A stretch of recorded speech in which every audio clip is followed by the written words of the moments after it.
Facile non plus, parce que c'est un sujet qui est extrêmement politique. Et donc, c'est pas un sujet ni d'urologie, ni de médecine générale, c'est un sujet de société quelque part. Et donc, le dépistage, ça fait couler beaucoup d'encre dans beaucoup de journaux, y compris des journaux non médicaux. Et donc, c'est un sujet que je trouve extrêmement intéressant pour ça. Donc, cette citation de Lebré aux journées d'oncologie médicale en 2015, je trouve, résume assez bien la problématique du PSA et du dépistage. C'est-à-dire qu'on se retrouve avec l'application à des données personnelles, de données statistiques. Et donc, il faut toujours amener à un individu quelque chose d'un peu général et d'un peu statistique. Donc, en même temps, on a envie de savoir et puis on n'a pas envie de savoir. Et donc, c'est un peu complexe. Moyennant quoi, depuis des années qu'on utilise le PSA, qu'est-ce qu'on sait? On a vu le taux de cancer de prostate métastatique au diagnostic diminuer. Donc ça a moins apporté ça c'est certain. Contrairement au cancer du sein, si vous voulez, pour lesquels il n'y a pas eu cette évolution. Donc l'HAS a écrit récemment, écrit aux médecins, écrit aux familles, aux patients, puisque ça c'est publié largement. Et voilà ce qu'elle écrit. Le dépistage du cancer de la prostate n'est pas clairement, le bénéfice n'est pas clairement démontré. Donc vraiment, il y a un vrai choix individuel. Le dosage et le toucher rectal, c'est les seuls tests de dépistage qu'on peut utiliser. Alberto vous l'a bien montré, il n'y a pas d'autres tests. Il y a des cancers latents, effectivement, il y a des cancers qui peuvent très bien être latents pendant toute la vie et qui ne vont jamais évoluer. Et puis, lorsqu'on traite les patients, il y a des conséquences physiques, réelles, continence, érection, et des conséquences psychologiques. Parce que même quand vous annoncez à un patient qu'il a un cancer de la prostate, mais que c'est un cancer pas grave, du coup, la veille, il n'avait pas de cancer, le lendemain, il a un cancer. Et même si vous ne lui faites rien, psychologiquement, c'est pas neutre. Donc, il y a des conséquences importantes et c'est pas rien. Et alors, l'HAS termine en disant, cependant, pour un homme dont le cancer de prostate deviendra agressif, le dépistage peut quand même être bénéfique. Pour celui-là, là, pas pour tous, mais pour celui-là, oui. Il s'agit d'un choix. Donc, dans tous les choix, il y a toujours quelque chose à gagner, quelque chose à perdre, et qui doit être réfléchi et discuté avec votre médecin. Et c'est pour ça qu'on est là. Parce que l'HAS reporte sur vous, médecin praticien, la responsabilité de ce choix et de cette discussion avec le malade. C'est vous qui devez informer le malade avec votre conviction, un peu orienté par les communications là, de savoir si oui ou non il faut faire le dépistage. Le médecin est la personne la mieux formée, c'est pour ça qu'on est là, pour répondre à vos questions et aider dans votre réflexion. Il est important d'en parler avec lui, avec votre entourage, avant de prendre votre décision. Donc, tout un chacun a une opinion sur le dépistage du cancer de la prostate. Tout le monde sait, puisque c'est publié dans tous les journaux. Et donc, c'est très simple. Bon, vous connaissez la définition du dépistage. C'est essayer de trouver une maladie sans symptômes à l'avance, avant qu'elle soit symptomatique, avant qu'elle soit patente, de façon à pouvoir l'espérer, la traiter au plus tôt. Et ce dépistage peut être soit organisé, comme le cancer du côlon, où on organise effectivement un dépistage d'état, soit un dépistage individuel qui est laissé à l'appréciation du patient ou de son praticien, donc un dépistage vraiment personnel, un choix personnel de chaque praticien et de chaque patient. Voilà le programme de la présentation que je voulais vous montrer. Pourquoi je veux vous montrer ce programme-là? Parce que, à partir d'une anecdote, l'autre jour je regardais la télévision tranquillement et il parlait du cancer du poumon sur BFM TV. Bon. Et donc je regarde cette émission benoîtement parce que moi je ne connais pas du tout le cancer du poumon. Et le gars, très simplement, montre quelque chose qui est beaucoup plus évident que le cancer de la prostate. Il parle du cancer du poumon et il dit, donc c'est des choses avec des données beaucoup plus sûres, un niveau de preuve bien meilleur. Il dit, si vous avez fumé pendant 20 ans, tant de paquets années, donc il explique qu'est-ce que c'est les paquets années, vous avez plus de risque d'avoir un cancer du poumon que quelqu'un qui n'a pas fumé. Bon, jusque-là, ça paraît évident. Avec une corrélation entre le volume de tabac consommé et le risque de cancer. Si vous avez un cancer du poumon petit, on peut peut-être vous le guérir, c'est non symptomatique. Par contre, si vous avez un cancer du poumon gros, symptomatique, que vous crachez du sang et que vous avez une lésion évoluée, c'est foutu. Bon, ça c'est des évidences. À partir de cette évidence-là, l'attitude des praticiens, ou l'attitude des tutelles, peut être très différente. Aux États-Unis, ils ont dit, puisque c'est comme ça, si vous rentrez dans le cadre tant de paquets années, etc., vous devez faire un scanner low dose tous les 2 ans pour dépister le cancer. en France, avec les mêmes données scientifiques, les mêmes données de base, les mêmes études de base, ils ont dit non, non, c'est pas la peine, ça sert à rien. Donc, devant les mêmes données, on peut analyser les choses de manière très différente. Le lendemain matin, je suis descendu ici, j'ai fait un scanner, parce que moi j'ai fumé beaucoup quand j'étais petit, donc voilà. J'ai dit, je suis américain. J'ai vu Rogopoulos, il dit, maintenant, depuis hier, je suis devenu américain, je veux mon scanner. Donc, après, chacun analyse en fonction des données sources. Donc, je vais vous montrer les données sources. C'est très important. Et vous allez voir que, en termes de cancer de prostate, elles sont extrêmement médiocres. Le niveau de preuve est médiocre. Ensuite, je vais vous donner les conclusions des revues systématiques. Et puis, quelques communications sur les recommandations des différents organismes. Donc, c'est un peu long, c'est un peu lourd, je suis désolé, mais si vous voulez faire une vraie opinion, il faut passer par là. L'étude de Québec. Alors, il y a plein d'études. Hein. Ça ne date pas d'hier, l'étude de Québec, 2004. Ils ont commencé en 1988, publié en 2004. Ils prennent des hommes entre 45 et 80 ans. C'est publié 11 ans après le début de l'étude. 46 000 hommes. 30 000, ils sont invités par courrier à être dépistés. Donc, ils leur envoient un courrier, dépistage annuel. Et puis les autres qui servent de témoins. D'accord? C'est très simple. Stratégie de dépistage est très simple. Première visite, PSA et toucher rectal. S'il y a une anomalie, on fait une écho. Si le PSA est supérieur à 3, on fait des biopsies. Et ensuite, le suivi, on fait que du PSA. Qu'est-ce qu'on s'aperçoit? La mortalité spécifique annuelle par cancer passe de 19% dans le groupe dépisté à 52 pour 100 000 dans le groupe contrôle. L'incidence de la mortalité spécifique est plus basse de 62% dans le groupe des hommes dépistés. 2004. Au Tyrol, une autre étude au Tyrol. Très intéressante l'étude au Tyrol. Ils comparent le Tyrol contre le reste de l'Autriche. Donc ils écrivent, le résultat c'est le taux de mortalité par cancer. Et en 93, ils écrivent aux gens, donc il y a 86 000 hommes âgés dans la tranche d'âge, ils écrivent par voie de presse pour que les gens aillent faire un PSA.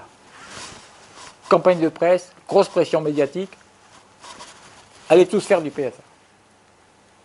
Et ils vont tous faire du PSA. 80% des gens, ils vont faire du PSA. Donc une vraie participation voilà. Et ensuite, ils sont suivis, etc. Résultat, réduction de la mortalité spécifique par cancer pendant la période, 30% au Tyrol, 8% dans le reste de l'Autriche. Ils se sont déjà aperçus qu'en faisant ça, il y avait aussi un risque de surtraitement, de surdiagnostic. On avait peut-être traité des malades pour rien, qui n'auraient peut-être pas eu besoin. Mais au total, 30% par rapport à 8%.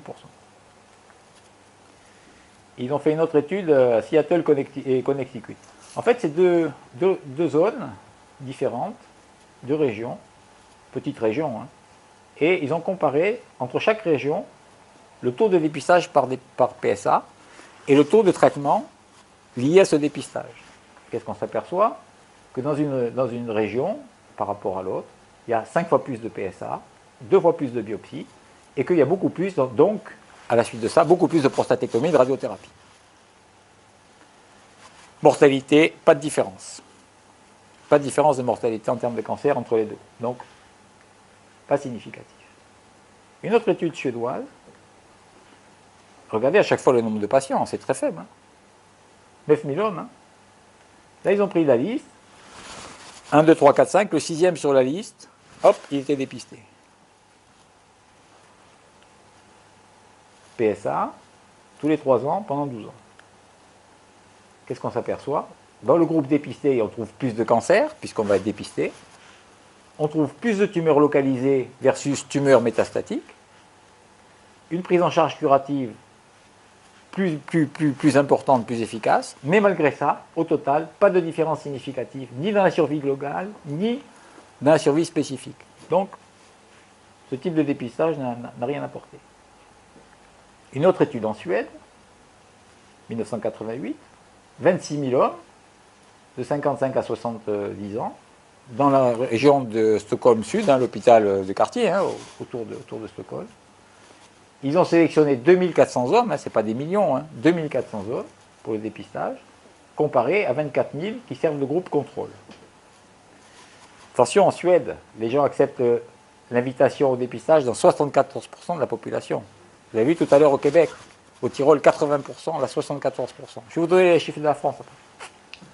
Et donc voilà comment ils ont fait.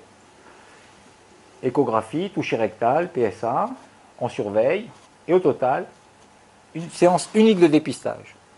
Une seule fois, one shot. Et bien, cette séance n'a pas permis de modifier le risque de décès par cancer. Donc peut-être que finalement, d'après ça, le bénéfice, ce serait peut-être un suivi aussi longitudinal du PSA et du dépistage. Peut-être qu'un dépistage unique, finalement, ça n'apporte rien. Alors là, à partir de ces études-là historiques, ils sont passés à un stade plus industriel. Il y a une étude américaine et une étude européenne. Ça, c'est l'étude américaine, qui a été publiée par Andriol, donc, dans le New England Journal en 2009, et qui a été repris avec les dernières mises à jour en 2012. 76 000 hommes, ça devient sérieux, qui sont recrutés dans les États-Unis, 10 centres aux États-Unis, avec une méthodologie assez simple. Le groupe dépistage, PSA, une fois par an pendant 6 ans, toucher rectal pendant 4 ans, tous les ans. Et l'autre groupe, alors, du côté de la rue, on fait du PSA, de l'autre côté, on ne fait pas de PSA, on ne s'en occupe pas. La valeur seuil, ils considèrent 4 nanogrammes. Donc la compliance, elle est bonne. Les gens qui veulent, même aux États-Unis, ils vont faire du dépistage. 85% des hommes, ils acceptent le PSA. 86% des hommes, ils acceptent le toucher rectal. Les taux de dépistage dans le groupe contrôle sont relativement élevés. Le groupe contrôle, c'est le groupe où on ne s'en est pas occupé, qu'on n'a pas à les dépister. Ceux-là, ils sont spontanément 40% de PSA la première année, 52% jusqu'à la 6e année. Donc, on va comparer un groupe à qui on va faire un dépistage organisé versus un autre groupe à qui on va faire pas de dépistage organisé, mais qui a déjà un dépistage individuel important. Donc, quels sont les résultats? Eh bien, les résultats montrent qu'il n'y a pas de différence. Absence de preuve de bénéfice en termes de mortalité par cancer, que ce soit organisé ou que ce soit le PSA qui se fait au quotidien. Parce que de toute façon, c'est des malades qui avaient déjà largement du PSA, qui sont déjà largement médicalisés, et donc il n'y a pas de bénéfice du tout. Et donc les deux courbes sont tout à fait superposables. En fait, dans cette étude américaine, on compare le dépistage organisé, le dépistage d'État, versus le dépistage individuel qui existe. Une autre étude européenne, qui a été publiée dans le même journal le même jour, par Schroeder, puis réactualisée dans le Lancet en 2014, sur la même méthodologie, 180 000 hommes. Alors là, c'est un peu moins homogène, parce qu'il y a déjà 7 pays, Belgique, Pays-Bas, Suède, Finlande, Espagne, Italie, Suisse, il n'y a pas la France.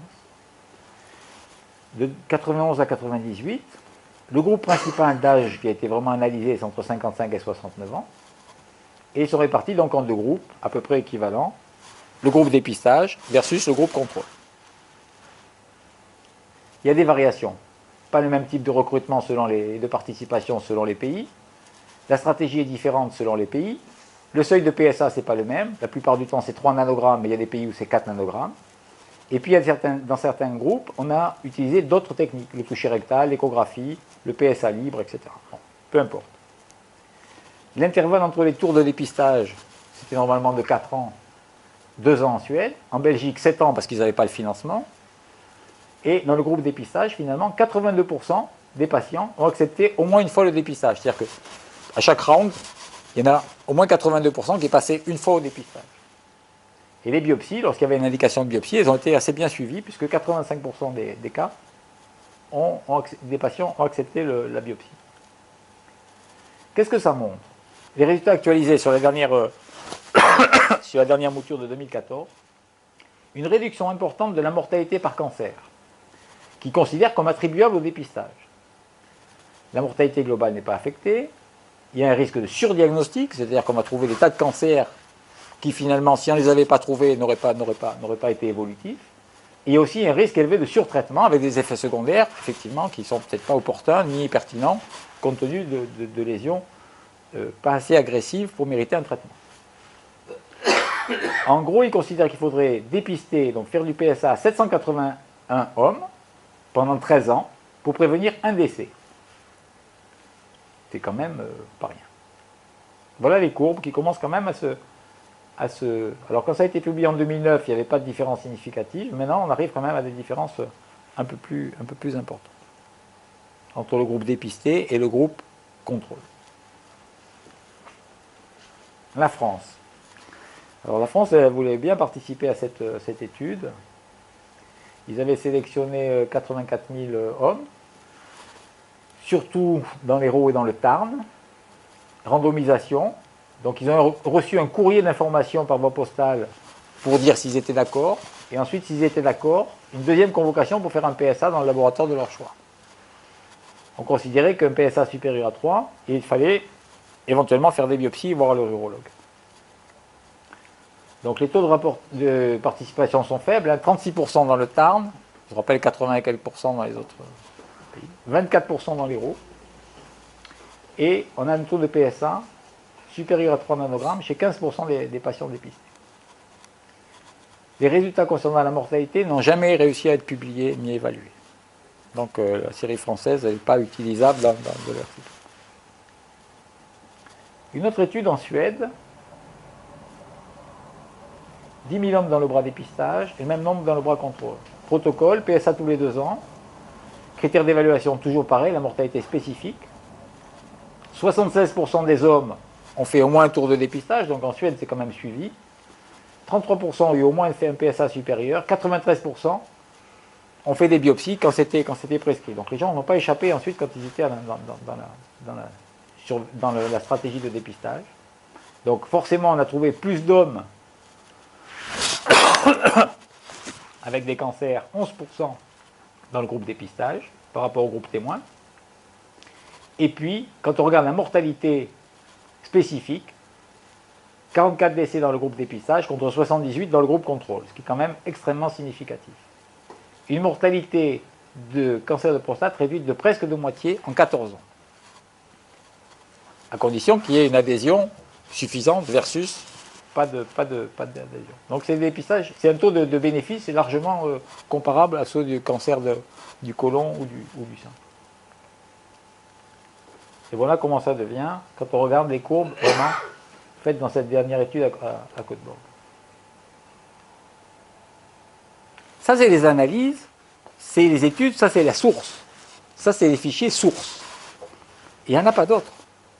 Il n'y a aucun autre niveau de preuve, il n'y a aucune autre étude que celle-là que je vous ai montrée, avec les variations d'adhésion au traitement, à la stratégie thérapeutique et de différentes méthodologies. Il n'y a rien d'autre. À partir de là, ils ont fait mouliner l'ordinateur. La collaboration Cochrane, par exemple, ils ont mis dans l'ordinateur les essais sélectionnés avec ceux de Norrköping et du Québec, les essais que je vous ai montrés, ils les ont mélangés. Ils ont rajouté ça, etc. Et ils ont dit, au total, quand on a bien mouliné, il n'y a pas de différence statistique significative en termes de mortalité. D'accord.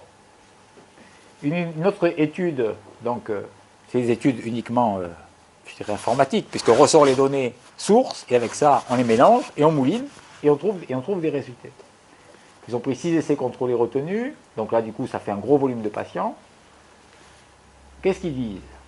Je vous l'ai laissé en entier.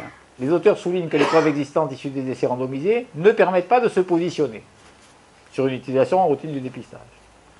Bien que ce dépistage aide probablement un diagnostic plus précoce, ça on l'a vu dans toutes les séries, plus on dépiste, plus on va trouver de cancer précoce, l'augmentation des diagnostics précoces n'améliore pas forcément la survie spécifique. Par contre, il y a un risque effectivement, en cas de détection précoce, de surtraitement, donc attention au surtraitement, d'effets indésirables et de diminution de la qualité de vie, ça c'est sûr. Et ce qui justifie actuellement les pratiques qu'on a, c'est-à-dire que même lorsque le cancer est dépisté, on fait bien attention de ne pas surtraiter les patients, d'où la place de plus en plus grande de la surveillance active et du non-traitement des patients de bon pronostic. Une autre équipe belge qui fait encore une nouvelle revue, donc il ressort tout le Medline, il ressort tous les essais que vous avez vus. Hein. Donc ça fait un gros volume de patients, 571 000 patients. Et donc cette équipe belge, elle regarde ça et elle dit la même chose que ce qu'on savait. Lorsqu'on dépiste, on va y avoir une augmentation significative du cas de cancer par rapport à si on ne dépiste pas. D'accord. On va trouver des tumeurs plus localisées, plus localisées, de plus bas grade. Finalement, peut-être des tumeurs de tellement bas grade que celles-là, il ne faudrait pas les trouver parce que c'est celles-là qu'il ne faudrait pas traiter. D'accord. Et puis, en fait, quand on regarde au niveau de la mortalité, il n'y a pas d'effet en faveur du dépistage, ni sur la mortalité spécifique, ni sur la mortalité globale. Donc, quand on voit cette étude-là, on se dit vraiment, on va trouver des tumeurs plus tôt, mais vraiment, ça ne sert à rien de les trouver, il n'y a aucun bénéfice. Et alors, les mêmes Belges, la même équipe, ils ont dit, ok, on va refaire l'étude, complètement, avec les mêmes données, mais là, on va juste sortir, exclure les études, soit qui ont un suivi trop court de moins de 8 ans, parce que ça, c'est pas utilisable, donc c'est là, les malades qui sont là-dedans, on les vire, soit qui ont une contamination du groupe contrôle par le groupe contrôle un PSA supérieur à 30%, comme les Américains qui avaient 45% de PSA déjà individuel. Et puis, on va sortir aussi les études où finalement, dans le groupe dépisté, il n'y a pas d'adhésion. Un groupe dépisté, vous avez 30% des patients qui répondent, ça ne vaut rien. Donc, on va enlever tous ceux qui ont moins de 75%. Et ils virent ces patients-là, et ils refont leurs calculs avec uniquement les études significatives. Et là, qu'est-ce qu'ils trouvent? Réduction significative de la mortalité spécifique de 24%. Avec les mêmes données, les mêmes études sources, il n'y en a pas d'autres. Il n'y en a pas d'autres. Voilà. Donc c'est ça l'analyse. Et à partir de ces analyses-là, on revient à l'histoire du cancer du poumon. Hein. Après, comment les gens voient les choses? Comme on veut. Il y a tout. La haute autorité de santé, elle dit, rend un avis défavorable au dépistage du cancer de la prostate par le PSA. Donc, ils disent carrément, ils disent pas il faut pas, il faut carrément pas dépister. L'Académie nationale de médecine recommande avec l'affût les recommandations dont Alberto vous a parlé, dépistage à partir de 50 ans, etc. Surtout chez les patients afro-américains, à risque avec risques familiaux, etc.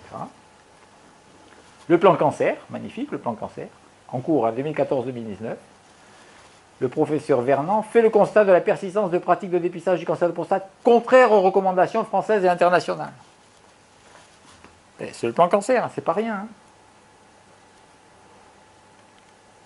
Voilà ce qu'il propose. Suppression du remboursement du dosage du PSA. Mise en place d'une information indépendante au sujet de la balance bénéfice-risque. Élaboration d'une procédure d'information particulière pour les hommes à risque. Et une réduction de 20% en 5 ans du nombre de prostatectomies annuelles. C'est-à-dire que leur critère d'efficacité de leur non-dépistage, c'est que le nombre de patients traités par prostatectomie diminue. Voilà, c'est ça leur critère. Si on arrive à baisser le dépistage, forcément, comment on va évaluer qu'on a bien marché? On va baisser le nombre de prostatectomies. C'est le plan cancer, il n'y a rien de plus officiel que ça. Alors, les épidémiologistes et médecins de santé publique, alors ceux-là, ils sont magnifiques. La moitié des hommes, ils n'ont rien du tout, c'est pas la peine. Le dosage de PSA ne doit plus être prescrit ni même remboursé. Considère que le terme de dépistage individuel après information éclairée est utilisé pour masquer la réalité d'un dépistage de masse. Donc il y a des gens qui sont farouchement contre. Vous avez le droit. L'AFU propose, ce que vous connaissez, un dépistage à partir de 50 ans, fait Alberto en a parlé. Ensuite, en fonction du taux de PSA, etc., on peut tout nuancer. L'European Urologie, donc les hommes à risque, ils ont plus de 50 ans, ou des antécédents familiaux, ou ils sont afro-américains, tout ça c'est des hommes à risque. Et il faut leur faire un PSA avant 40 ans. Si c'est supérieur à 1 nanogramme, on continue la surveillance. Et 2 nanogrammes après 60 ans, c'est exactement ce que vous a dit tout à l'heure Alberto. Les Américains, ils pensent que la bonne tranche pour un éventuel dépistage, c'est 55-69 ans. Hein. C'est eux qui, décision partagée, fortement recommandée dans cet âge-là. Voilà, c'est l'âge cible. Avant, finalement, on ne va pas en trouver beaucoup. Et après, probablement, les gens ont une espérance de vie trop courte pour bénéficier du dépistage. Et voilà comment on fait le dépistage jusqu'à il n'y a pas longtemps. Après 50 ans, on fait un PSA. Le PSA est inférieur à 4 et supérieur à 4. Biopsie. Allez, tout le monde les biopsies. On faisait ça il n'y a pas longtemps. Hein. Vous avez 50 ans, vous avez un PSA est supérieur à 4, allez, biopsie. Et puis on trouve cancer, pas cancer, voilà. Alors ça, c'est fini. Il ne faut plus faire comme ça. Il ne faut plus jamais faire comme ça. Surtout que c'est une population assez hétérogène quand même. Regardez, je vous ai mis 2 cas cliniques différents. Ça c'est intéressant, regardez. Ils ont tous les deux un PSA à 3 nanogrammes. Cas numéro 1, il a 55 ans, il est blanc, il est en bonne santé, il n'a aucun symptôme, rien. Il consulte, il fait un toucher rectal normal et un PSA à 3 nanogrammes. L'année dernière, il avait 1,5. Aucun antécédent familial de cancer de la prostate, pas d'antécédent de biopsie. Cas numéro 1. Avec le même PSA, le cas numéro 2, PSA à 3 nanogrammes. Il a 72 ans, il est très sportif. Il fait de la course à pied, très en forme, donc 72 ans, mais une espérance de vie sûrement importante. Son père avait un cancer de la prostate. Et au toucher rectal, on retrouve un nodule palpable. Lui, il a entendu dire que le PSA, ça sert à rien, tout ça, mais bon, comme son père était malade et tout, il dit quand même, je vais faire un PSA. Et le PSA est à 3 nanogrammes.